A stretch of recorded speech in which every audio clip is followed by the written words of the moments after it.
There's a particular kind of silence that follows someone's disappearance, not the silence of peace. The silence of questions that will never be answered. No explanation, no closure, no goodbye. Just absence. They say every relationship deserves an ending. But what about the people who can't give one? The ones who vanish like smoke, leaving behind only confusion and the ache of unfinished conversations? This isn't about cruelty. It's not always about cowardice. Sometimes it's about a psychological reality so overwhelming that words become impossible. So why do some people leave without explanation? What happens inside someone who chooses disappearance over a difficult conversation? And what does it cost them? Let's begin. They were there. And then they weren't. No fight. No final. Conversation. No slow fade with explanations. Just silence where a person used to be, and you're left holding the weight of their absence, turning it over in your mind like a puzzle with missing pieces. What did I do? What did I miss? Was any of it real? But here's what most people don't understand. The leaving often has nothing to do with you. For the person who disappears, the relationship didn't end because you weren't enough. It ended because staying felt impossible. Because the thought of having the conversation, of naming what's wrong, of witnessing your hurt, of sitting in the discomfort of ending, felt more unbearable than vanishing. Psychologists call this conflict avoidance at the extreme, but that clinical term doesn't capture the terror. The way some people would rather erase themselves from your life than face a single moment of confrontation. They don't leave because they don't care. They leave because they care too much about avoiding pain, theirs and yours, even if the avoidance creates deeper wounds, and in that choice, everyone loses. Here's the truth about people who leave without explanation. Their feelings were dismissed, their needs were too much. Their vulnerability was met with punishment or silence. So they learned, don't ask for what you need. Don't voice what hurts. Just ... Leave before you're left. This is attachment psychology. Specifically, avoidant attachment, a pattern where closeness triggers fear, where intimacy feels like drowning, where the instinct isn't to fight or communicate, but to flee. For these people, there's no middle ground. Let's figure this out. Conversations dot. So when something shifts, when expectations grow, when emotions deepen, when conflict appears, their nervous system screams, danger, trap, run, and they do. Not because they're heartless, but because staying feels like annihilation. The irony, in trying to protect themselves from pain, they create the very abandonment they fear. They become what hurts them, and often, they don't even realize they're doing it. There's a specific paralysis that comes with knowing you need to end something. You rehearse the conversation in your mind. The words feel clumsy, inadequate. How? Do you explain that you're leaving without sounding cruel? How do you say this isn't working without assigning blame? For some people, that internal rehearsal never ends. It loops endlessly, each version feeling worse than the last . So they wait. Tell themselves they'll do it tomorrow, next week, when they find the right words, but the right words never come. And the longer they wait, the heavier the silence becomes. Psychologists identify this as decision paralysis combined with shame spiraling. The person knows they should communicate. They feel guilty for not communicating, but the guilt makes communication feel even more impossible because now they have to explain both the leaving and the silence. So they choose the only option that feels manageable, nothing. They ghost, block, disappear, erase the evidence of their existence in your life, not because they don't know what's wrong, but because facing what's right feels unbearable. Here's what keeps someone from giving an explanation: the image of your face when they say it. They can see it so clearly, the confusion turning to hurt, the questions they won't be able to answer, the tears they'll have caused.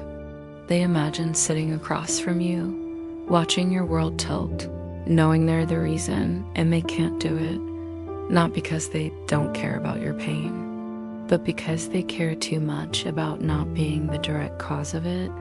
This is a profound misunderstanding of responsibility. They believe that if they don't witness your hurt, they're not responsible for it. That disappearing somehow makes them less guilty than an honest, painful conversation would.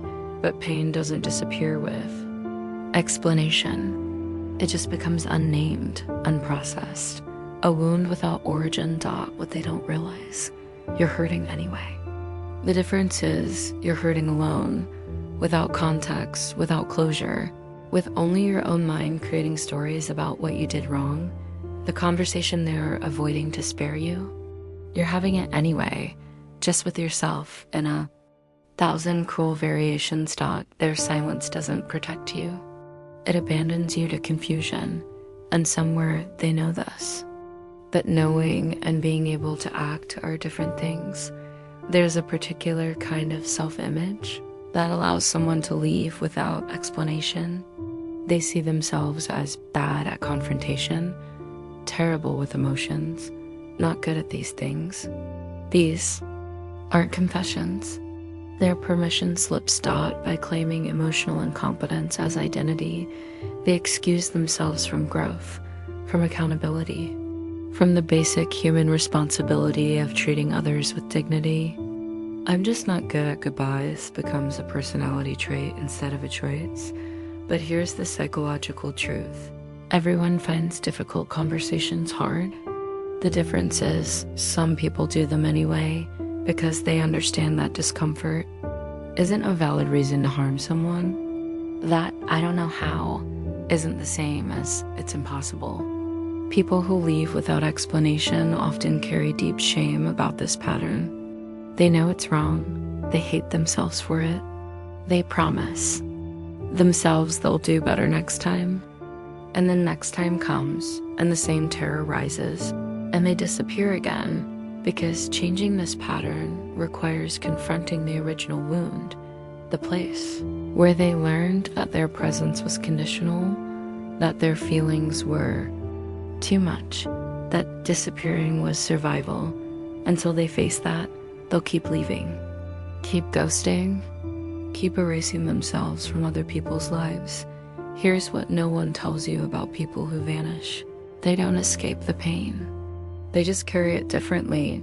The person left behind gets confusion, unanswered questions, the sharp ache of abandonment. But the person who left, they get something quieter and more corrosive, shame that never resolves because there's no redemption in ghosting.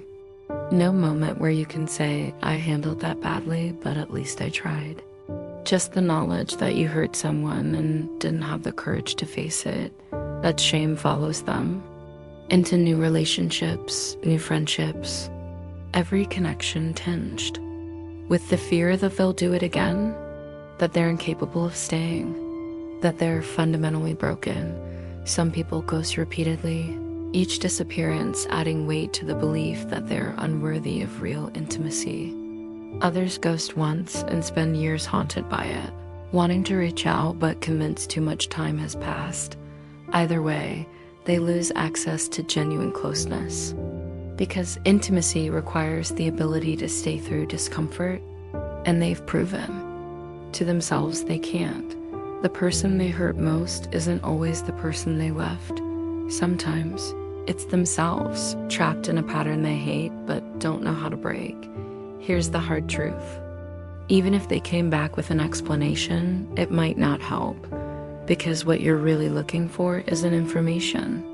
It's restoration. You want the explanation to undo the abandonment, to make sense of the senselessness, to transform their leaving into something you can accept. But most explanations for ghosting are disappointingly simple. I didn't know what to say. I was scared. I just couldn't. And that might feel worse than silence, because it means your pain wasn't caused by something profound. Just by someone's inability to do something hard. Psychology shows that closure is rarely given. It's taken. It's something you create internally when you accept that some questions will never be answered. The person who left without explanation taught you something brutal but necessary, that other people's actions often have nothing to do with your worth, that you can do everything right and still be abandoned, that the story doesn't always make sense and your healing doesn't require their return, their apology, their explanation. It requires accepting that they couldn't give you what you needed, including a proper ending. That's not fair. But it's real. This pattern is everywhere now. Dating apps make it easier. Text conversations fade without conclusion. People become optional, disposable, replaceable. We've created a culture where disappearing is normalized, where ghosting has become a term so common it's almost acceptable. But normalization doesn't make it harmless. Every person who leaves without explanation leaves behind someone wondering what they did wrong. Someone whose trust erodes a little more. Someone who enters the next relationship with a little less openness, a little more guardedness. This is how abandonment echoes. How one person's avoidance becomes another person's anxiety. And the saddest part, the people who ghost often don't realize they're perpetuating the same wound they carry. They were left, so they leave. They were hurt, so they hurt others, not maliciously, but through absence. Breaking this cycle requires something terrifying. Staying when every instinct says run. Speaking when silence feels safer. Believing that your discomfort isn't more important than someone else's dignity. It requires recognizing that you're not bad at this. You're scared. And being scared is something you can work with, but only if you stop running. If this video touched something in you, whether you've been left without explanation or you've been the one who disappeared, you're not alone in this. These patterns live in so many of us. The fear of confrontation, the paralysis of not knowing what to say, the shame of knowing we've hurt someone we couldn't face. This is a space where we explore these difficult truths without judgment, where the complexity of human behavior is honored, even when it's painful. If you'd like to stay connected to these conversations, to keep exploring the hidden corners of why we do what we do, consider subscribing. Not as an obligation, but as an invitation. And if you feel safe enough to share your experience in the comments, whether you've been ghosted or you've ghosted someone, whether you're still looking for closure or you found peace without it, your words might help someone else feel less alone in their confusion. Thank you for being here, for sitting with these uncomfortable truths, for trying to understand rather than simply judge.